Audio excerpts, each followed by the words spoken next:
Welcome to the Essential Tax Podcast with your host, Mishkin Santa. In each episode, we'll take the complex world of tax, all the jargon, acronyms, and stuff that make your eyes glaze over, and explain it in an impactful way to understand the complex and unknown areas. You can find this show on all the major platforms, including YouTube, LinkedIn, Apple Podcasts, Spotify, and on our website, thewolfgroup.com. Now, here's the host of Essential Tax Podcast, Mishkin Santa. Hi, everyone, or should I say Guten Tag? Is that right? Is that how you say it? Yes.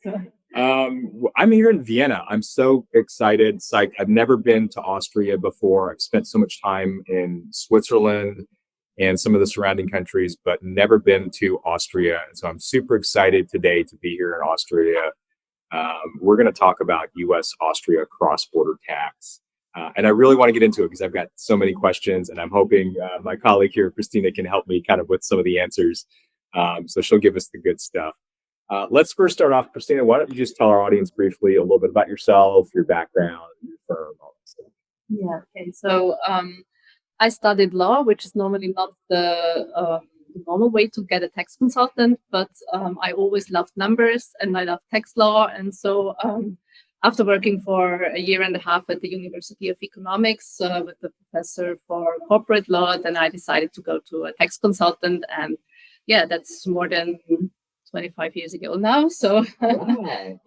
quite an experience since then. And I never changed the company until 5 years ago. I decided to open my own company, and so now I have my own company, and it's great fun. Okay, awesome.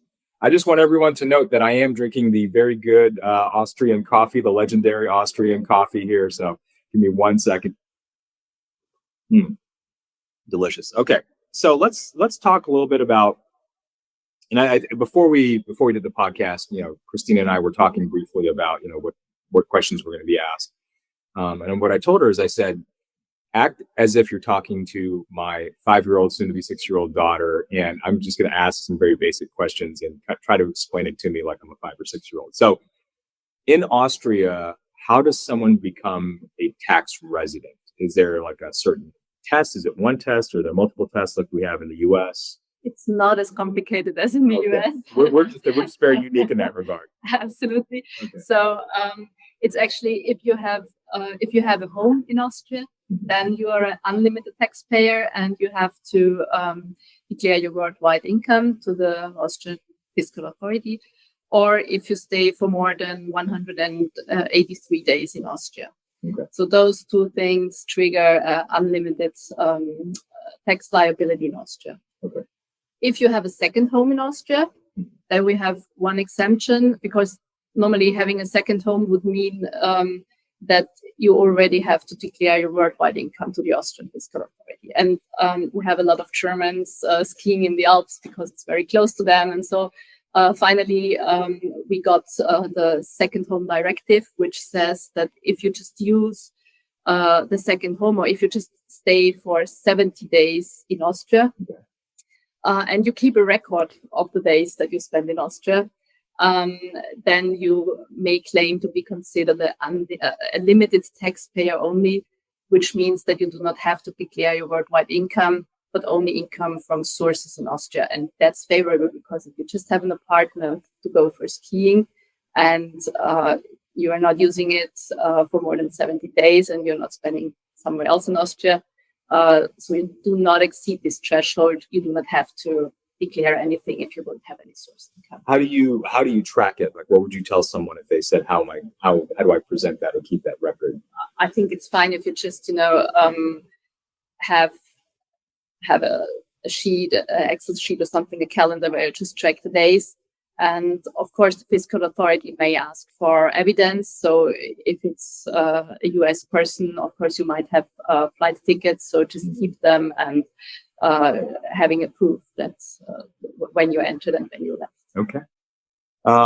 Tell me, so in Austria, some countries, like for example, the United Kingdom, will Australia or New Zealand or India, they operate on a fiscal year for tax reporting. You know, I think to me, the oddest one is always the UK. It's like, I always forget April 6th to April 5th. I'm like, what's the, you know, what? But in Austria, are you on a calendar year, fiscal year?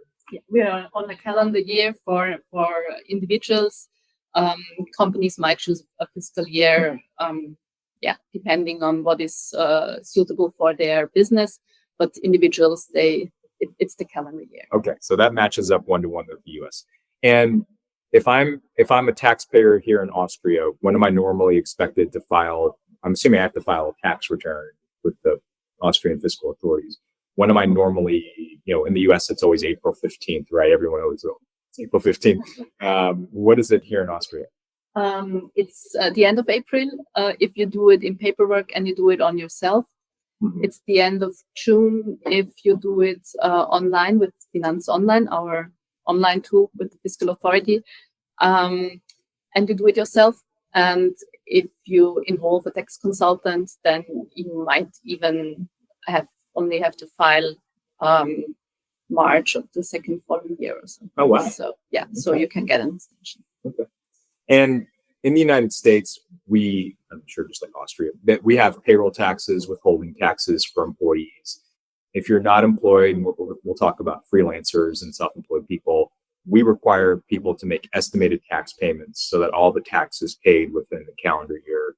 Is it a similar concept, or I know some countries, it's the tax is paid in the year after, and then some countries, you know, like Switzerland and Germany are notorious, in my opinion, where you kind of think you know what the tax is, and then like 4 years later, they finally come back and they tell you like, oh, the tax no is really this, and then you have to deal with kind of a long running kind of relationship with that. How does it work for making tax payments in Austria? Yes, for employees, as you said, we also have a withholding tax. So the employer is responsible to withhold the wage tax. For self-employed people, if you just start your business, then you give an estimation to the tax office what you think your turnover and your gain will be, and then they will ask you for quarterly installment payments to the tax. But of course, if this estimation is an underestimation, then you might have to face a lot of tax payments. Penalties. Not penalties, but I mean, you have to pay the taxes anyway, but not in the first step in the current year, but when you file the tax return. Okay, all right. And the all-important question, and I think you told this to me over dinner a couple of years back. You said the Austrian tax rates are too high. Give me a general idea, like ordinary income, capital gains. That we were talking about the passive income tax. You kept on saying 27.5. So give me the tax rates in Austria. Like what are you looking at? Well, for the normal income, it's a progressive tax rate. Okay. So we start with zero taxes until about 13,000 euros of gain of income. But then it goes up to 55%. 55. But that is really only if you have an income exceeding 1 million euro. And high income earners. Yes. So, but the 50% bracket already starts at about 100,000 euros. So you start with 0, then 20, 30, 40, 48, and then 50% of taxes, and something around 100,000 euro of income, you are already in the 50% bracket. And I mean, the brackets are adjusted every year a little bit according to inflation. So that's the only thing. I will make note that still is not higher than living in the state of California or living in New York City, which those people, their effective rate when you add in federal and state taxes is between 60 to 64%. So keep that in mind. That's still slightly lower than those high tax states. Yeah, and then of course we have two types of flat tax. One is for capital gains. Okay. For interest, for dividends, it's 27.5%. And if you sell your property, then we have the property income tax, which is 30%. Okay, and that's a flat. That's a flat tax. Yeah. I did some research on Austrian tax, and I noticed there's you have your VAT and you have other types. But are there any special, like if again, talking about a 5-year-old. Is there something else we should be worried about? A luxury tax, other types of taxes floating around that may take someone from the US that's not used to it by surprise? Okay. So at the moment, we do not have any wealth tax. We do not have inheritance or gift taxes. If you gift something to someone in your family, which is less than 50,000 euro per year, you do not even have to report it. If it exceeds 50,000 euros per year, you have to report it to the fiscal authority. Okay. You do not have to pay taxes. They just want to, get an idea why somebody who is maybe not working can afford his life, and so they want to keep record of it. You can also gift something to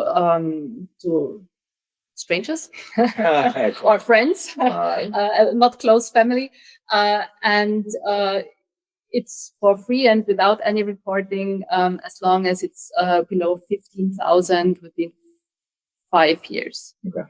So everything is added up within this 5 years, and once it exceeds 15,000 euros, then you have to report it to the tax. All right. And then I believe there's something called a family allowance. Is that like similar to the US standard deduction, or what does that represent? Yes, I mean, we do not have joint filings, so okay, every person has to file separate.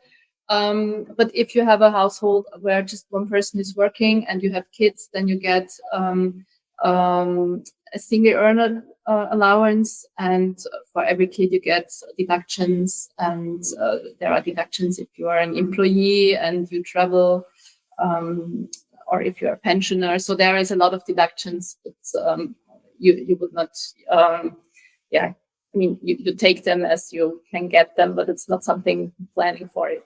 So let's take hypothetical. If I've got a husband and a wife and they're both working, they're filing separately, they've got 2 kids, are both parents able to claim both kids, or do they fight over who's going to get the kids, or how does that work? Hopefully not fighting, but they can decide if one person is taking the whole benefit or if they want to split it 50-50.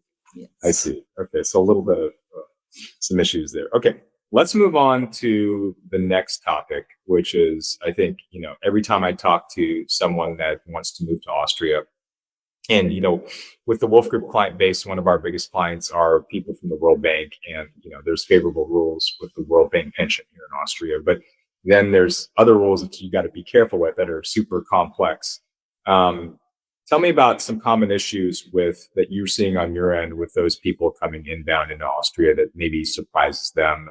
And, if we want to generally just talk about U.S. retirement plans in that context, I think that's kind of a good. So, yeah.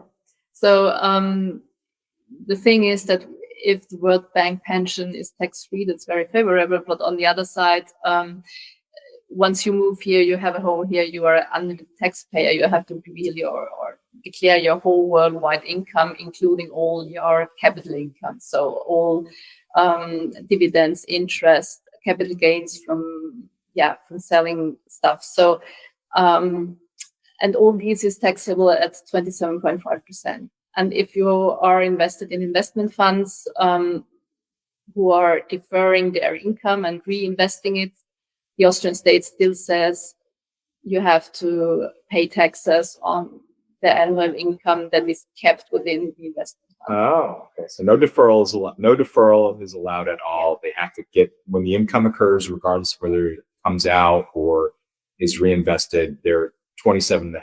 Yeah. Okay.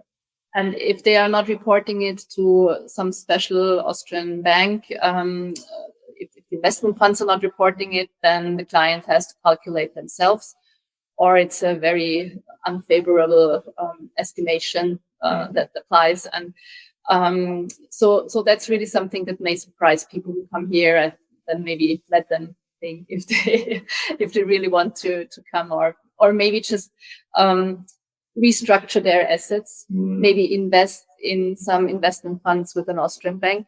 Because then the Austrian bank is withholding the tax and everything is done. They don't have to care about it.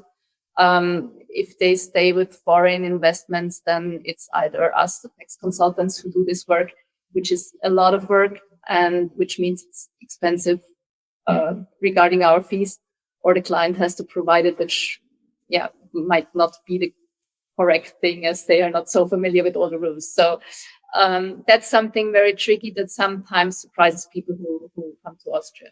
Yeah, and I'll make the comment here that there's a big tax planning kind of engagement that I would tell people that they need to undergo when they have that type of issue coming in from the US, because you want to be really careful on the Austrian side so that you don't have to do, like you said, all of these. Sounds like you're running different scenarios and you're saying, okay, well, is it this mark to market? Is it this year end? And you don't really want to do that. That produces a bad result, with tax, fees, all sorts of things. On the US side, to simplify it, you may say, okay, well, then just, move your capital into an Austrian investment. But on our side, we have very punitive rules that maybe prohibits what you can invest in. And so then I'm telling clients, like, be careful with mutual funds and ETFs and basket funds and pooled funds. Look at equities and maybe things that produce interest income, and that kind of limits the options for their investment. So it's a delicate line that you have to be very careful with about how you are going to bring that capital investment inbound into Austria. And I think from what I heard from you, it's complex, and you really should take some time to plan that out before you get here. I think once you become that tax resident, it's like, if I'm not mistaken, it's like gravity. Then you have to report everything. And the second thing is that we have kind of an exit tax, not on everything like you have. But yes, ours is bad. Yeah, it is. But we do have an exit tax for individuals on their capital investments. So if you come with your capital investment, a foreign capital investment to Austria, then you just freeze the value of these investments. And when you leave Austria again some years later, then you have to pay exit tax on that. Yeah. Okay. Yeah. But that's only for investments that are physically inside of Austria. It's not. So if I have a U.S. brokerage account. No, it's for everything that Austria has the right to tax. Okay. And once you have your home in Austria and center of your vital interests in Austria, then normally, according to the tax treaties, interest is taxed in Austria, dividends are taxed in Austria. So whenever Austria loses the right to tax all this, they want to have the exit tax. Yeah. Yeah. So just to clarify for everybody, that what she's talking about, that exit tax applies to worldwide assets once you're a tax resident of Austria. And I will also make the comment that the US-Austrian tax treaty, unfortunately for US people, does not really help you out. It doesn't really give you much relief when these types of things are imposed, because again, the US is not imposing an exit tax there's no deemed tax on the US side. So you may be paying the tax in Austria and then don't have anything to credit that against on the US side. So something there. I think these issues that we're talking about here, if I were to talk to the folks that are in charge of the treaties, I would probably say, hey, can we pull the US-Austria treaty and maybe put something in there to help them out to make it more equitable? But there's no relief, unfortunately, under the treaties that I can see. Let's shift gears here for a second. I always like to talk about foreign countries. I'm fascinated with the concepts of foreign countries' pension system and trusts. And my understanding is that Austria, they have one type of trust. Yes. Okay. Talk to us about the trust. It is called Privatstiftung, and it is something in between of all the trusts, between the private foundation, grantor trust, whatever trusts you have. Yes. Yeah. So actually, it works like this: the founder of this Privatstiftung donates assets to the trust, and then you need a board of at least 3 persons who is managing the trust. Okay. The assets do not belong anymore to the founder. That's something that you really have to understand, and that's hard for some persons to understand. They donate their assets, and they do not belong anymore to them. They may revoke the trust. That's no problem, and then they can get out again the assets. But normally they say it's not my assets anymore. And then there's also an auditor who takes care that everything is correct. It's auditing the books every year. So it's also kind of expensive because you need to pay at least 3+1 person for just managing the trust. And then you're very flexible how to create or to tell how to distribute assets, capital gains, whatever, to beneficiaries. You can choose whoever beneficiary you want. Including yourself. So if I set up a trust, I can make myself a beneficiary. Yes. You just have to know that going into the trust, there is an entry tax of 2.5%, which only applies if you reveal all the documents to the tax office and to disclose everything.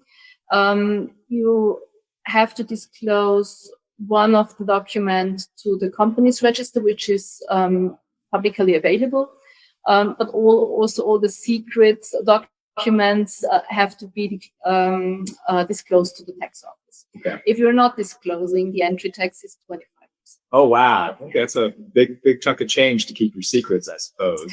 Exactly. So at least with the tax office. So because normally you would not like to, donate something to the trust and in the document that is publicly available, tell everyone who is the beneficiary, because you would like to keep it secret. But the tax office needs to know, otherwise it's getting expensive. Okay. Then within the trust, we had a very favorable tax regime. There was no taxes on capital gains in the beginning. And then, of course, all the trusts deferred their income and reinvested their income. And, the state said, okay, we would like to have taxes even during the life of the foundation and not only if you distribute something to the beneficiaries.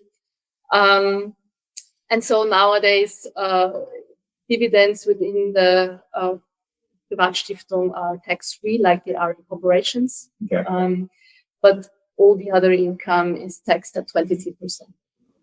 Okay. They think about rising that tax, but at the moment it's 23%.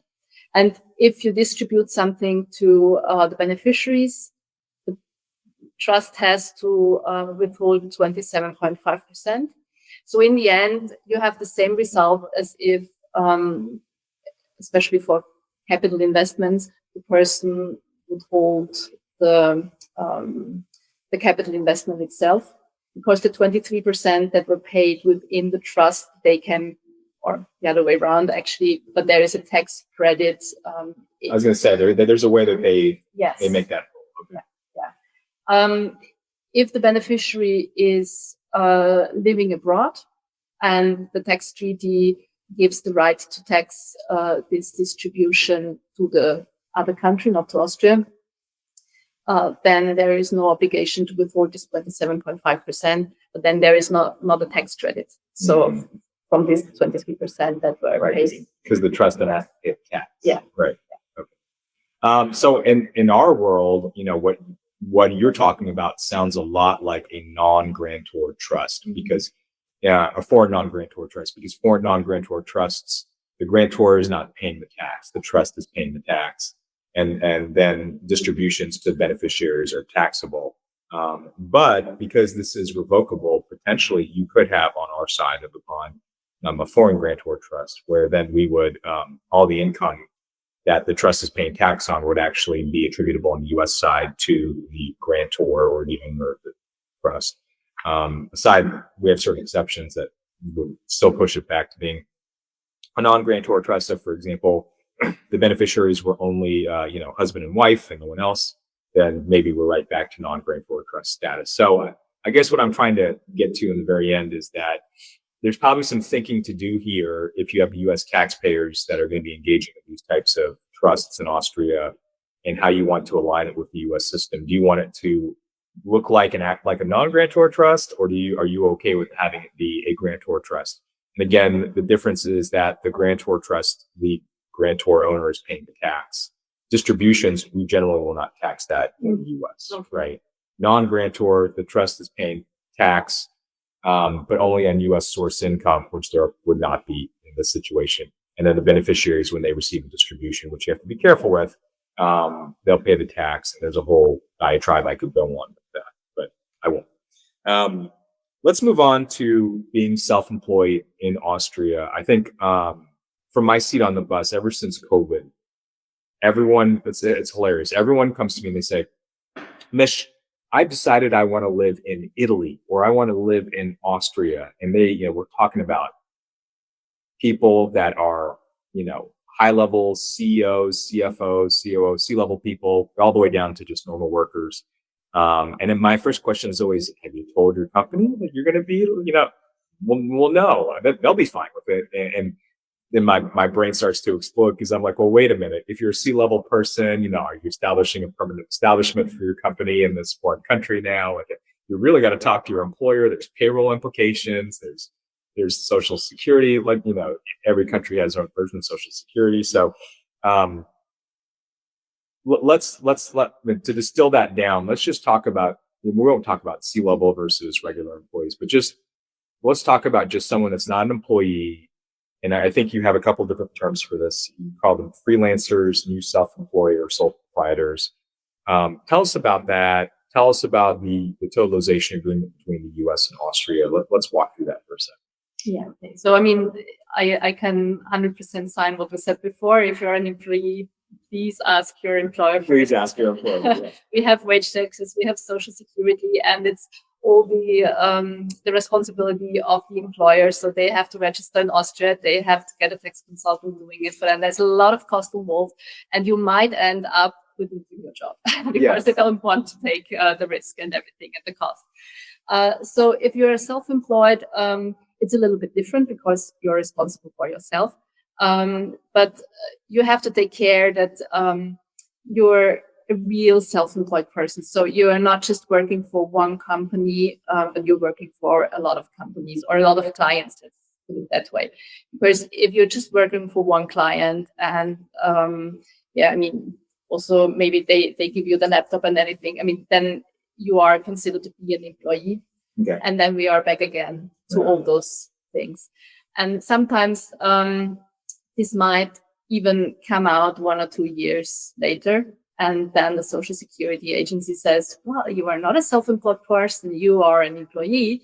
And then you have to, roll back everything and have to pay a lot of penalties on top. And it's a lot of work. So please be careful to, either determine at the beginning if you are considered an employee or a self-employed person under the Austrian point of view. Right. And under Austrian law. Yeah, under Austrian law. And then if you are for sure a self-employed person, it's fine.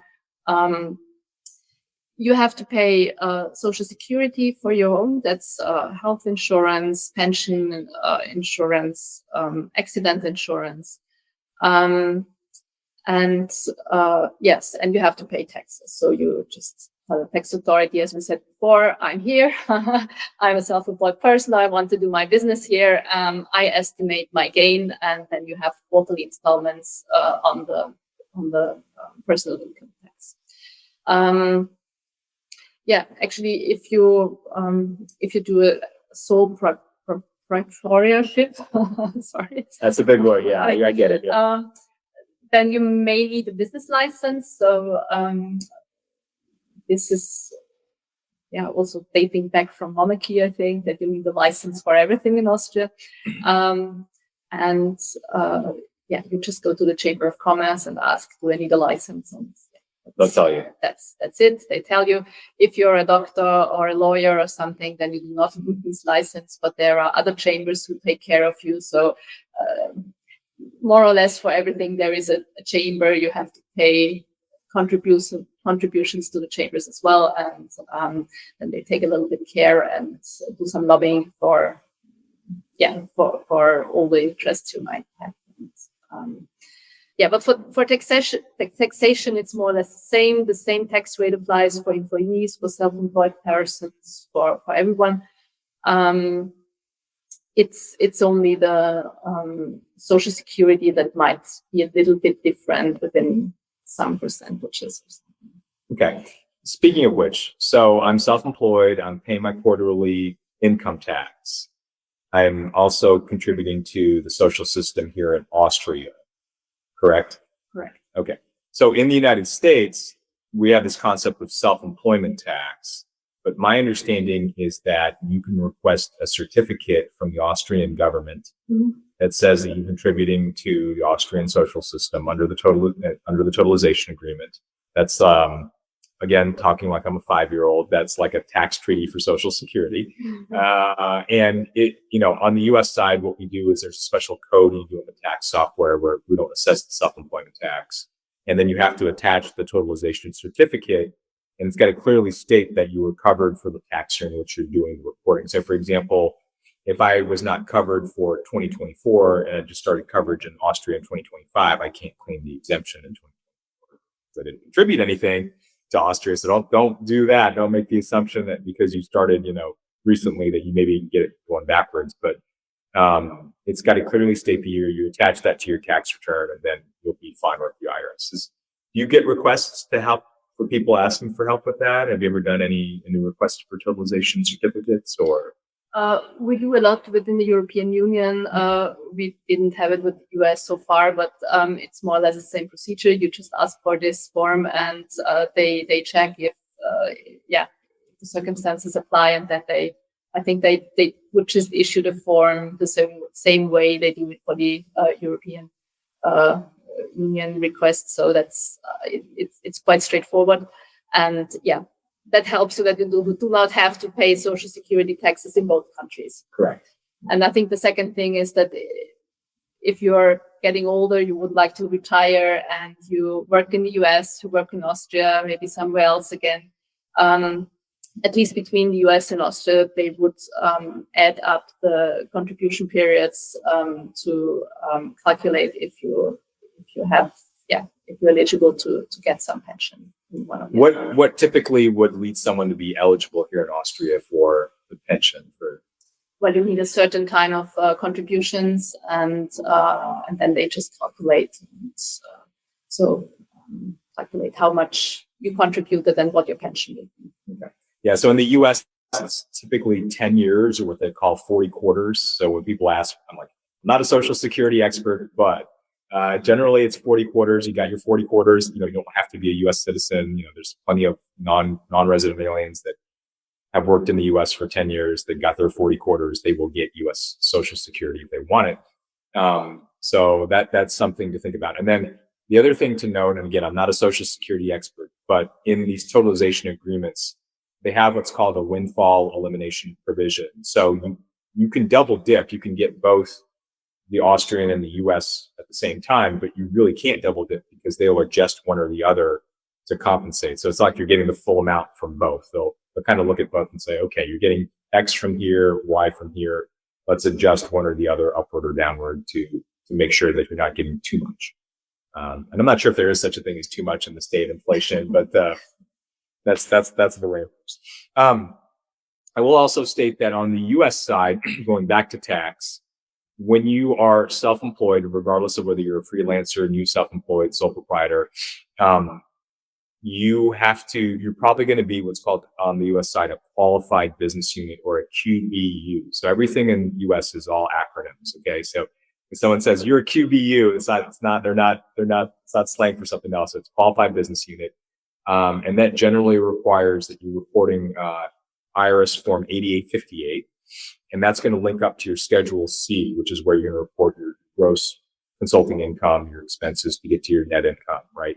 The reason why it links up is because the 8858 takes your income in euro and converts it to the US dollar.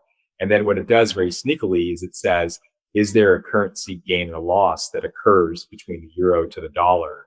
And that could come in as ordinary income. That's Internal Revenue Code 987 and 988. So that's why they're making you do the 8858 form. And I commonly see a lot of self-employed people just putting the income on Schedule C and not doing the 8858. So don't miss out on the 8858. It's a very, very important tax return if you are self-employed offshore. There's also opportunities with being self-employed still in the US. You can do a SEP IRA. But again, if you do that, then you might get into the crazy tax system here in Austria where they're going to look at that, maybe tax the gain on it. So, but there's some potential options for planning for being self-employed. Okay, let's move into the last topic, which, and you're going to have to excuse me because I'm going to butcher some of these words. My language skills here are not that great. I want to talk about, I get this question constantly. And in fact, I'm doing a presentation in 2 weeks on usufructs. But a lot of usufructs I'm going to be talking about, I'll talk about Austrian usufructs. A lot of the usufructs, though, that I'm going to be talking about are in South America. And that goes back to the common law versus civil law, and I'll do a whole diatribe on that. But tell me about the usufructs, and I'm going to butcher this. Wohngebrauchsrecht? How do I? Wohnrecht or Wohngebrauchsrecht. Yeah, I can't say that. So tell me about the usufructs and tell me about the other one. I'd asked this question earlier. Why would someone do that? What's the purpose of it? Why is it so common here in Austria? Give us some details about what these things mean, please.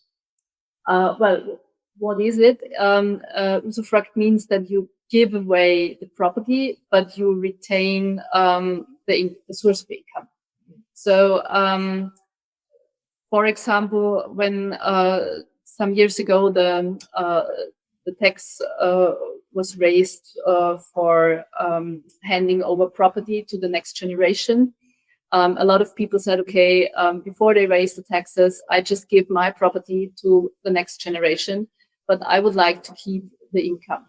Yeah. Because, for example, I bought a big house with a lot of tenants and I want to have those income to have a better pension when I'm old. Mm-hmm. So it's fine for the kids to already have the property, and we don't have to pay a lot of taxes when we die.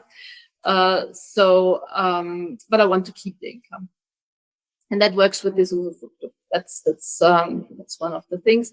And the second one, the Wohnrecht, means that I don't have the right to get the fruits, because usufruct means I use the fruits. I don't have the right to use the fruits, which is the rental income or something. But I have the right to stay in the house and to live in the house.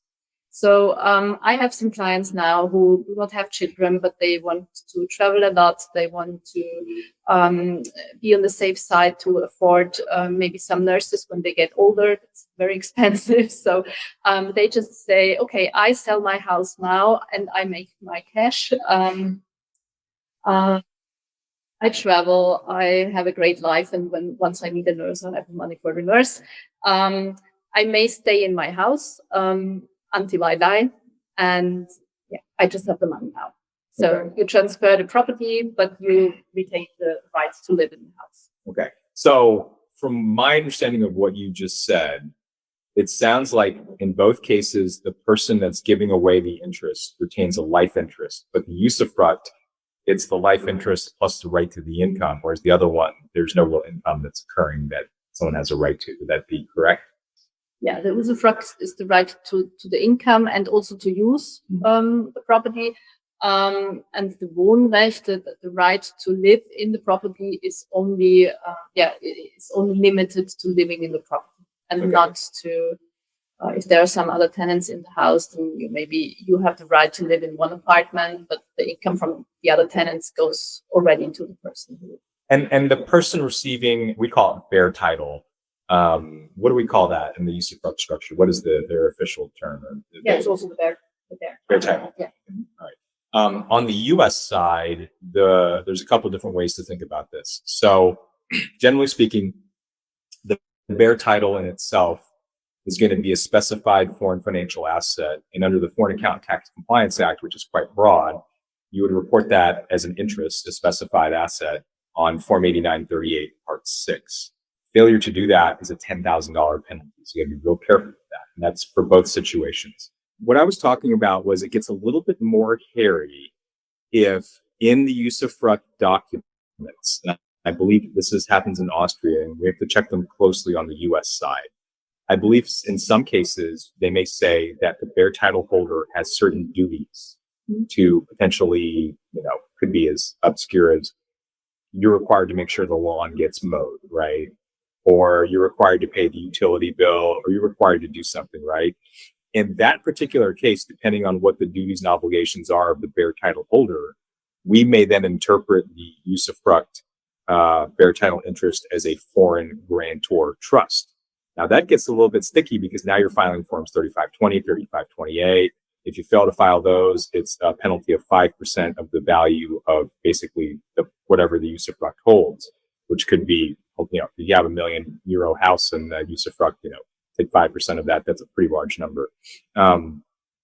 Even more interesting is in the case we actually had this happen, where there was these rights and duties on the bare title holder, and we had 2 U.S. people that were holding the bare title, sisters, and one of the sisters passed away. Okay, and so we had the initial concept was that each sister had a foreign grantor trust of half the usufruct. One passed away, and the other sister got her half, so it kind of collapsed into her, and so she had 100% now of the bare title. But in the situation of getting the bare title transferred over, because when someone passes away, they have a grantor trust, it converts to a non-grantor trust. So we now have a non-grantor trust, and we have a grantor trust, and so there's a little bit of extra reporting that has to occur at that point in time. The tax implications are not that bad because, again, the bare title holders are not really getting income, so we don't have the accumulation distribution rules that are being applied or anything like that. But it's basically the information reporting that you have to be real careful with. That could end up being the big issue there. So